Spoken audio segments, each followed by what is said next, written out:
Example set conic section অনুশীলন 10.2 1 নম্বৰৰ পৰা 6 নম্বৰ কুৱেশ্যনলৈ আজি আলোচনা কৰিম। কি কৈছে কুৱেশ্যনটো 1 ৰ পৰা 6 লৈ প্ৰতিটো অনুশীলনীত অধিবৃত্তৰ নাভিৰ স্থানাংক অক্ষ নিয়ামিকাৰ সমীকৰণ আৰু নাভিলম্ব উলিয়াব কৈছে। 1 নম্বৰ প্ৰশ্নটো আছে y square equal to 12x।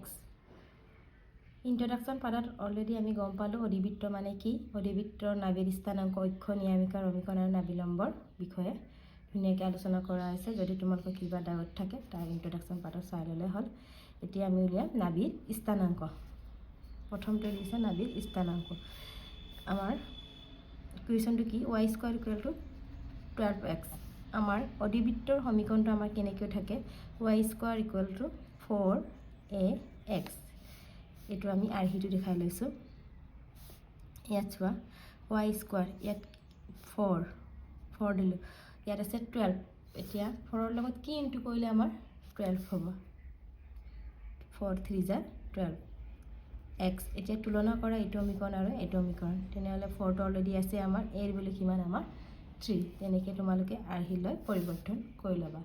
তাৰপিছত আছে আমাৰ নাভিৰ স্থানাংকটো আমি উলিয়াম।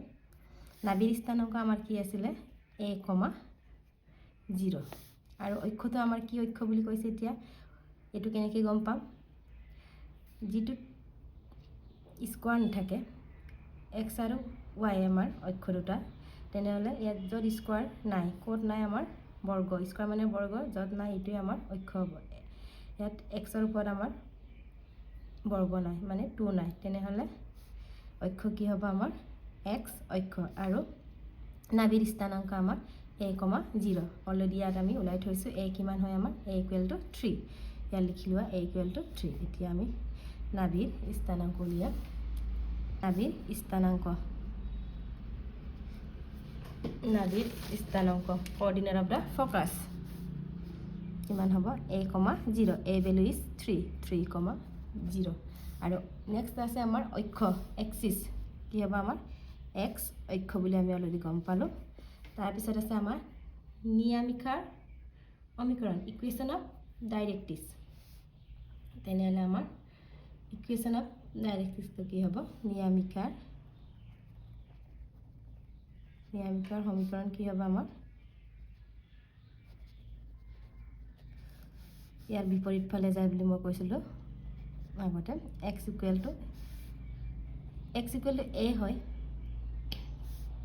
কিন্তু ইয়াত যদি প্লাছ হয় নেগেটিভ হ'ব, মাইনাছ হ'ব, যদি মাইনাছ হয় প্লাছ হ'ব। তেন্তে এৰ ভেলু আমাৰ 3 আছে, তেনেহ'লে নিয়ামিকা সমীকৰণ মতে আমাৰ কি হ'বগৈ, ইয়াৰ বিপৰীতটো -3। যদি মাইনাছত থাকে তেতিয়া প্লাছ হ'ব। সেইটো আমাৰ নিয়ামিকাৰ সমীকৰণ। আৰু নেক্সট আছে আমাৰ নাভিলম্ব আমাৰ কি আছিলে 4a হয়। এতিয়া এৰ ভেলু কিমান আমাৰ 3, 4 3 * 12। এইটোৱে আমাৰ নাভিলম্ব দৈৰ্ঘ্যটো। নাভিলম্বৰ ইয়াত দৈৰ্ঘ্য বুলি লিখিব পাৰা। এনেকৈ আমি উলিওৱা হয়। এতিয়া নেক্সট প্ৰশ্নটো চাওঁ আকৌ আমি।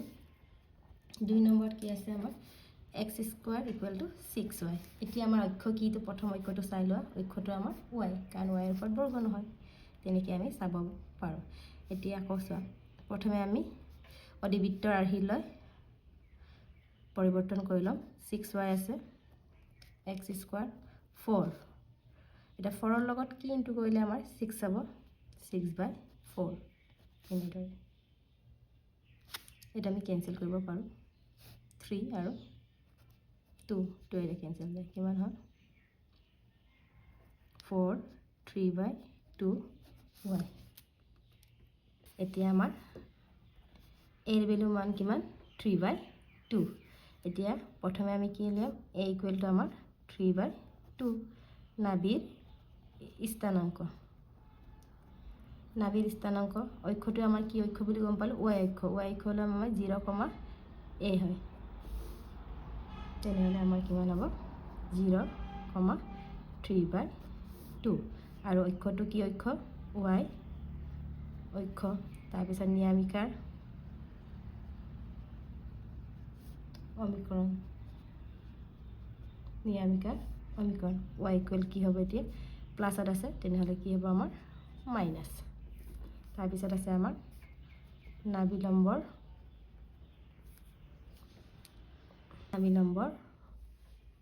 দৈৰ্ঘ্য 4a এৰ ভেলু 3/2 2ৰে 4ক কিমান 2 টাইম যায় 2 3 যায় 6 একচুৱেলি নাভি নম্বৰ দৈৰ্ঘ্যটো আমাৰ প্ৰশ্নত যিটো থাকে x² যে 6y আছিলে এই 6টোৱে হয় বা যিটো y লগত অহকটো হয় y লগত অহকটোৱে হয় আমাৰ নাভি নম্বৰ দৈৰ্ঘ্য কোএফিচিয়েন্ট অফ y বা এনেকৈ মনত ৰাখিলে হ'ল 4a বুলি এতিয়া নেক্সট প্ৰশ্নটো চোৱা 3 নম্বৰ প্ৰশ্নটো কি আছে y² = -8x এতিয়া আমি এটো অধিবৃত্তৰ আৰ্হিলৈ পৰিৱৰ্তন কৰিম y² - 4 * 2 4 * 2 8 হয় আৰু এটো কি অক্ষ x অক্ষ ঋণাত্মক দিশে তেনেহ'লে আমাৰ a ৰ ভ্যালু কিমান পালো -2 আৰু এটা নাভিৰ স্থানাংক আমাৰ কিমান হ'ব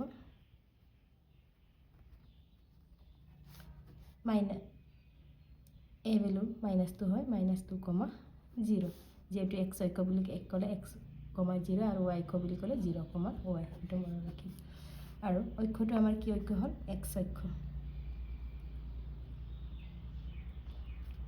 আৰু নিয়মিকাৰ সমীকৰণ কি হ'ব x ইকুৱেল ইয়াত এটা মাইনাস আছে নহয় কি হ'ব আমাৰ প্লাস নাভি নম্বৰ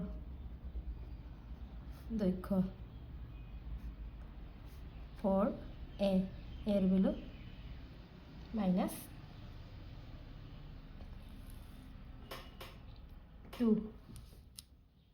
ইয়াত এৰ ভ্যালু আমাৰ -2 হয় কিন্তু দৈৰ্ঘ্য আমাৰ কেতিয়াও নেগেটিভ নাথাকে এইখানে এটো এৰ মানটো আমি পজিটিভটোৱে ল'ব লাগে 2 এটো মনত ৰাখিবা দূৰত্ব সদায় আমাৰ পজিটিভত থাকে এখানে 4 2 যাৰ কিমান হ'ব আমাৰ 8 যেটা আমাৰ প্ৰশ্নত আছিল y² = -8x এই মাইনাসটো লোৱা নহয় অকল এটো দৈৰ্ঘ্য কাৰণ আমি অকলেও জানো এটো দৈৰ্ঘ্য বা দূৰত্ব আমাৰ নেগেটিভত নাথাকে এইকাৰণে এই মাইনাসটো নালাগে আমাক কিটো ল'ব লাগে অকল সংখ্যাটো ল'ব লাগে 8 এতিয়া নেক্সট প্ৰশ্নটো চোৱা এতিয়া 4 নম্বৰ প্ৰশ্নটো চোৱা কি লিখা আছে x² =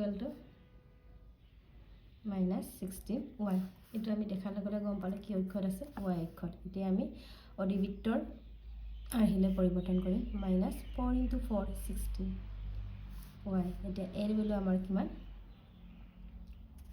এৰ ভ্যালুটা আমাৰ -4 আছে এতিয়া আমাৰ নাভিৰ স্থানাংক কিমান হ'ব y অক্ষ যেহেতু 0, -4 আৰু অক্ষটো আমাৰ y অক্ষ আৰু নিয়মিকাৰ সমীকৰণ y = কি হ'ব এতিয়া মাইনাসত থাকিলে কি হ'ব প্লাস y = 4 আৰু নাভি নম্বৰ দৈৰ্ঘ্য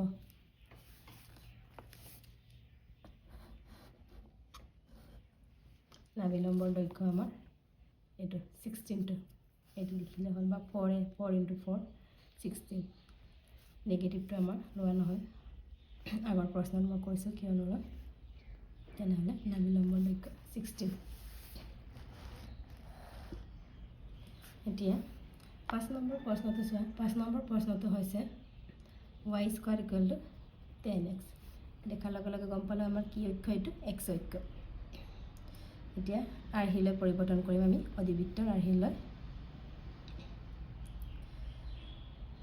4 10/4 x 4 কেনসেল 10x এ হয় বাইটো আমি কি কৰিম 2 এৰে 5 আৰু 4 2 এৰে 2 4 5/2x এতিয়া এৰ ভ্যালু কিমান 5/2 এতিয়া নাভিৰ স্থানাংক a, 0 মানে 5/2, 0 কি অক্ষ আমাৰ x অক্ষ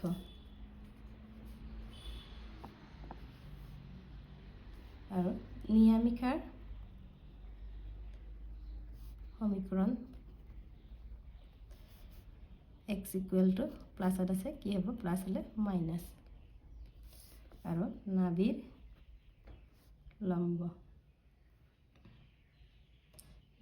লম্ব দৈৰ্ঘ্য 4a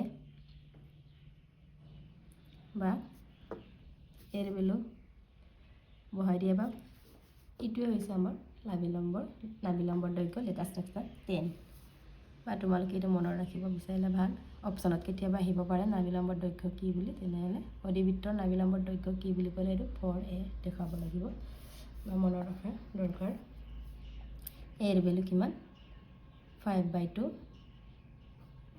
কেঞ্চেল হ'ল 2 5 10 এই হয় আমাৰ এনসাৰটো কাৰণ প্ৰশ্ন আছিল আমাৰ y square equal to 10x এইটো আমাৰ নাভিলম্বৰ দৈৰ্ঘ্য বা ফৰ্মুলাটো মনত ৰাখি বহাই দিলোঁ একে এনসাৰে পাম এতিয়া নেক্সট প্ৰশ্নটো চোৱা নম্বৰ কি আছে x স্কয়াৰ ইকুৱেল -9y এতিয়া আছে আমাৰ x square equal to -4 9/4 4 cancel হ'লে এই প্ৰশ্নটোকে আমি অধিবৃত্তৰ আৰ্হিলৈ পৰিৱৰ্তন কৰিলোঁ এতিয়া এৰ ভ্যালু কিমান হ'ব আমাৰ 9/-9/4 এতিয়া আমাক কি কৈছিলে নাভিৰ স্থানাংক কি অক্ষ আমাৰ y অক্ষ বুলি ক'লে 0, আমাৰ a আছিলে এৰ ভ্যালু আমাৰ -9/4 আৰু কি আছিলে আমাৰ অক্ষ y অক্ষ বুলি গম পালোঁ আৰু নিয়ামিকাৰ ইকুৱেশ্যন অফ ডাইৰেক্ট্ৰিক্স সমীকৰণ y অক্ষ যিহেতু এখানে y দিব লাগিব y ইকুৱেল টু মাইনাছত আছে মাইনাছত থাকিলে আকৌ কি হ'ব প্লাছত হ'ব আৰু নাভি নম্বৰ দৈৰ্ঘ্য কি হ'ব আমাৰ এইটো কিমান আছে 9